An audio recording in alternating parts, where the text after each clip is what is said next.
दोस्तों, घर गृहस्थी पूजा पाठ से संबंधित ये बातें आपको जरूर पता होनी चाहिए, क्योंकि रोजमर्रा के दैनिक पूजा में हम इनका इस्तेमाल करते हैं और हमारे मन में बहुत सारी कंफ्यूजन भी होती है कि देवी देवताओं के पूजा में हमें किस उंगली से चंदन आदि लगाना चाहिए। हम देवी देवताओं की पूजा में मंत्रों का जप करते हैं तो उस पे किस उंगली का इस्तेमाल, यानी कि जब माला रखते हैं तो कौन सी उंगली का इस्तेमाल हमें करना चाहिए माला जप करते समय। साथ ही दोस्तों, हम जब अपनी उंगलियों में अंगूठी या छल्ले पहनते हैं तो किस उंगली में कौन से धातु की अंगूठी हमें धारण करनी चाहिए।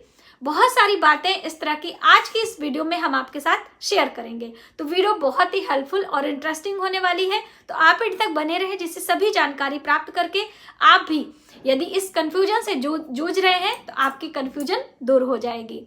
तो चलिए देर न करते हुए वीडियो की शुरुआत करते हैं। नमस्कार, वेलकम टू माय चैनल। मैं हूं मनीषा।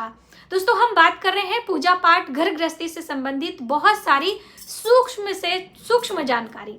तो देखिए, पूजा पाठ में हम सबसे पहले देवी देवताओं को स्नान कराते हैं, उसके बाद उनका श्रृंगार करते हैं, चंदन टीका करते हैं, पुष्प का इस्तेमाल करते हैं। तो बहुत सारी बहनों ने पूछा था कि पुष्प हम किस तरह से चढ़ाएं। तो देखिए, पुष्पों को चढ़ाने का सबसे सरल तरीका है कि जैसे पेड़ पौधों में उगते हैं, जैसे हम ये आर्टिफिशियल पुष्प है, इनकी हम बात करें, जैसे इनका मुख ऊपर है, तो बस सेम इसी तरह से हमें इन पुष्पों को चढ़ाना चाहिए। जैसे कि ये पुष्प है तो बस इस तरह से लेकर हम देवी देवताओं के चरणों में रखते हैं या फिर श्रृंगार करते हैं तो उनके आजू बाजू हम सजाते हैं। पुष्पों का मुख ऊपर होना चाहिए। जैसे कि शिव जी की जब हम पूजा करते हैं तो जो बेलपत्र होता है, जैसे कि ये बेलपत्र है और ये जो चिकना वाला भाग है वो शिव जी के ऊपर होता है और खुरदुरा भाग ऊपर होता है। और इसी तरह से पुष्प हमें इनका मुख सीधे रखना है। बस इस तरह से जब हम पुष्प या फिर बेलपत्र चढ़ाते हैं तो इनका हमें ध्यान रखना है। दूसरी अहम बात दोस्तों, कि जब हम चंदन टीका करते हैं तो देवी देवताओं को चंदन लगाने की एक अलग विशेषता होती है, महत्वता होती है। बिना चंदन के हमारा पूजा अधूरा भी होता है। तो चंदन लगाने के लिए कौन सी उंगली का इस्तेमाल करना चाहिए? तो आपको चंदन लगाने के लिए हमें ये 5 उंगलियां है ना, तो इनमें से ये जो हमारी अनामिका उंगली है इसी का इस्तेमाल, ये बायां लेफ्ट है, दाहिने हाथ से आपको ये अनामिका उंगली से ही भगवान को, देवी देवताओं को टीका चंदन करने की बात कही गई है। स्वयं भी लगाते हैं तो स्वयं के लिए ये हमारी जो मिडिल फिंगर है इसको हमें इस्तेमाल करना चाहिए। यानी कि देवी देवताओं के लिए अनामिका और मिडिल फिंगर हम स्वयं के लिए करते हैं। साथ ही हम पितरों के लिए ये हमारी जो तर्जनी उंगली है इसका इस्तेमाल करते हैं पितरों की पूजा में। तो ये हमारी जो उंगलियां होती हैं उनका इस्तेमाल अलग अलग तरीके से किया जाता है और किसी अन्य को लगाने के लिए ये हमारे अंगूठे का इस्तेमाल किया जाता है जब हम किसी पुरोहित किसी को लगाते हैं तो इस तरह से हम अपने जो 5 उंगलियां हैं उनका इस्तेमाल चंदन टीका के लिए अलग अलग तरीके से करते हैं। अब दोस्तों, हम अपने उंगलियों का इस्तेमाल मंत्रों का जप करने के लिए भी करते हैं। जब भी कोई मंत्र की बात आती है, अलग अलग देवी देवताओं के लिए अलग अलग माला, अलग अलग मंत्रों की बात कही गई है। जैसे कि देवी लक्ष्मी की पूजा में कमलगट्टे की माला या फिर स्फटिक की माला की बात कही गई है, तो आप स्फटिक की माला और कमलगट्टे की माला का इस्तेमाल करें। माता दुर्गा, माँ सरस्वती की पूजा में भी स्फटिक के माला का इस्तेमाल हम कर सकते हैं। और रुद्राक्ष की माला से अन्य देवी देवताओं के मंत्रों का जप हम कर सकते हैं, जैसे कि भगवान शिव के और माँ दुर्गा के, माँ लक्ष्मी के और भगवान विष्णु के, यानी कि ज्यादातर देवी देवताओं के पूजा में रुद्राक्ष की माला का इस्तेमाल हम कर सकते हैं।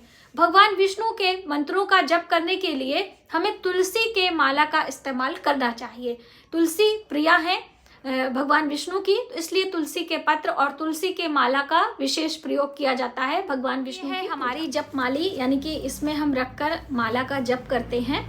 तो इस तरह से इसे गले में पहन लेना चाहिए और कभी भी आप माला जप सकते हैं। मंत्रों का जप हमारे लिए बहुत जल्दी इसका फल मिलता है। तो ये स्फटिक की माला है और साथ ही ये है रुद्राक्ष की माला।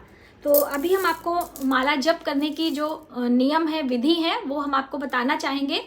इस तरह से ये रुद्राक्ष की माला होती है और ये रुद्राक्ष की माला जो हम गले में पहनते हैं उससे मंत्रों का जप नहीं करना चाहिए। मंत्र जप करने के लिए कोई भी देवी देवता की जो है मंत्र आप जप कर रहे हैं तो उसके लिए माला अलग से रखना चाहिए।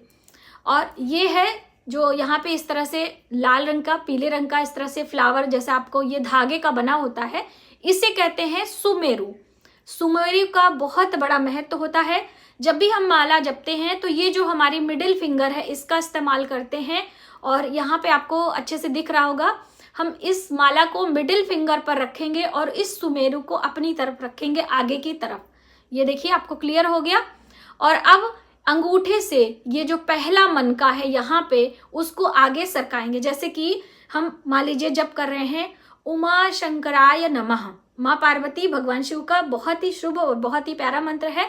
तो इस तरह से ओम उमा शंकराय नमः, बिल्कुल कैमरे के सामने आपको सीधा इसलिए दिखा रहे हैं कि आपको पता चले, उमा शंकराय नमः। इस तरह से एक मंत्र नीचे मन का, फिर दूसरा मंत्र नीचे मन का, तीसरा मंत्र, इस तरह से एक एक मंत्र के बाद मनके को अंगूठे की हेल्प से हम आगे नीचे रखेंगे। इस उंगली का इस्तेमाल पूजा पाठ में हमें नहीं करना होता है। ये है तर्जनी उंगली। ना ही हम चंदन टीका में, ना ही मंत्रों का जप करने में, और ना ही जब हम सूर्य को अर्घ देते हैं तो लोटा पकड़ने में ये उंगली भाई मतलब अलग रखते हैं। इस तरह से करते करते जब आपका पूरा माला इस तरह से आ जाएगा तो ये सुमेरु फिर से वापस आ गया। तो फिर दूसरा माला, मान लीजिए आप 4 माला कर रहे हैं, 5 माला कर रहे हैं, तो कैसे करेंगे? इसको ऐसे नीचे करके? नहीं, ये गलत है। इस तरह से अंगूठे से फिर माला को पलट लेंगे और सुमेरु को आगे रखेंगे और माला को कंटिन्यू करेंगे। इस तरह से आप 4 माला 5 माला जब भी करें तो उंगलियों से इस तरह से पलट कर और सुमेरु, जैसे बहुत सारे लोग ऐसे ना दोनों हाथों से, अक्सर आपने टीवी में पिक्चर में देखा होगा ना, जो महिलाएं होती हैं इस तरह से ऐसे ऐसे दोनों हाथ लगाकर कभी भी माला नहीं जपना चाहिए।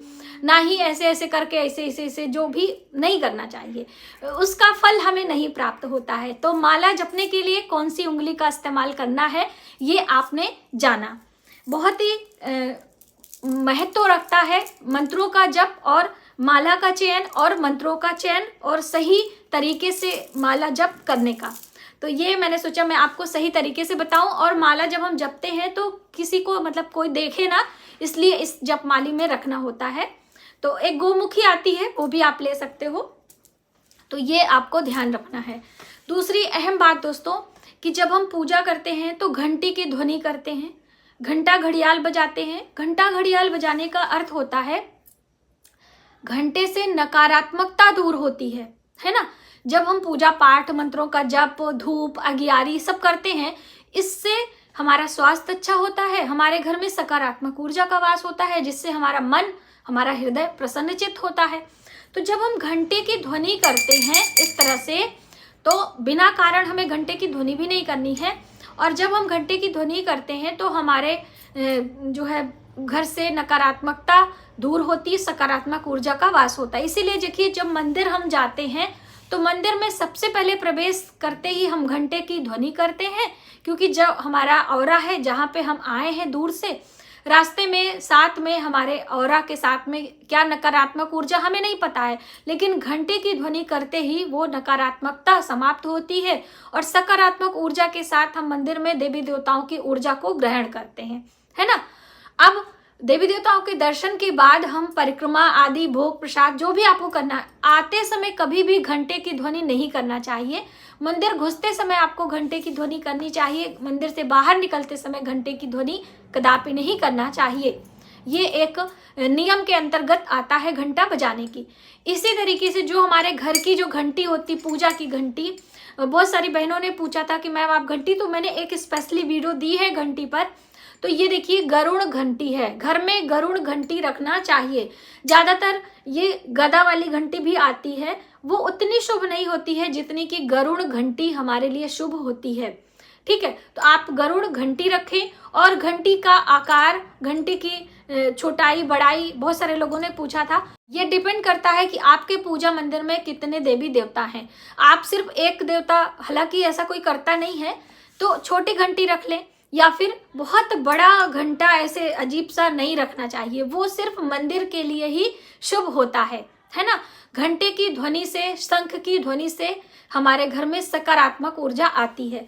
कई बहनों ने पूछा था कि महिलाओं को क्या शंख बजाना चाहिए कि नहीं, तो बिल्कुल महिलाएं बजा सकती हैं, लेकिन हमारे ऋषि मुनियों ने इसलिए मना किया था कि महिलाएं कभी पीरियड से होती हैं, कभी गर्भवती होती हैं, तो ऐसे में उनके शरीर का जो बॉडी टेक्सचर है ये सभी कार्य करने के लिए उपयुक्त नहीं बताया गया है। यानी कि आपको परेशानी हो सकती है, आपको दर्द एहसास हो सकता है, तो इसलिए महिलाओं को शंख बजाने की अनुमति नहीं दी। लेकिन शंख बजा सकते हैं। आपने बंगाल के सभ्यता में देखा होगा कि किसी भी शुभ कार्य करने से पहले महिलाएं शंख की ध्वनि करती हैं। माता द्रौपदी ने भी शंख उद्घोष किया था। तो इस तरह से शंख बजा सकते हैं, इसमें कोई प्रॉब्लम नहीं है, लेकिन आप अपने स्वास्थ्य को ध्यान में रखते हुए शंख बजाएं। बहनों ने पूछा था कि घर पे हम शंख दो दो रखें कि ना रखें। तो देखिए, शंख कई प्रकार का होता है। मोती शंख, दक्षिणावर्ती शंख, वामावर्ती शंख। इस तरह से जो शंख है वो समान शंख, यानी एक ही प्रकार के दो शंख ना रखें। आप अपने अलग स्टोरेज में रख सकते हैं और कहीं भी रख सकते हैं, लेकिन पूजा मंदिर में एक जैसे दो शंख नहीं रखना होता है। अलग अलग प्रकार के मोती शंख है, आप रख लीजिए माँ लक्ष्मी की प्रसन्नता के लिए। दक्षिणावर्ती शंख, वो भी माँ लक्ष्मी, क्योंकि जो शंख है वो माँ लक्ष्मी के सगे भाई कहे जाते हैं। तो इसलिए आप शंख की पूजा भी कर सकते हैं और शंख से देवी देवताओं का स्नान और जलाभिषेक भी कर सकते हैं। बस शिव पूजा में शंख का इस्तेमाल नहीं किया जाता है। तो इस तरह से बहुत सारी छोटी छोटी बातें होती हैं जो कि रोजमर्रा की पूजा में हमें काम आती हैं और हमें ध्यान भी रखना पड़ता है। तो आज की वीडियो में बस इतना ही। यदि हमारी जानकारी आपको थोड़ी सी भी हेल्पफुल लगे तो प्लीज वीडियो को ज्यादा से ज्यादा लोगों में शेयर करें और आने वाले वीडियो के लिए चैनल को सब्सक्राइब करें। मिलते हैं एक नई जानकारी के साथ नए वीडियो में। तब तक आप अपना ख्याल रखें। जय माता दी।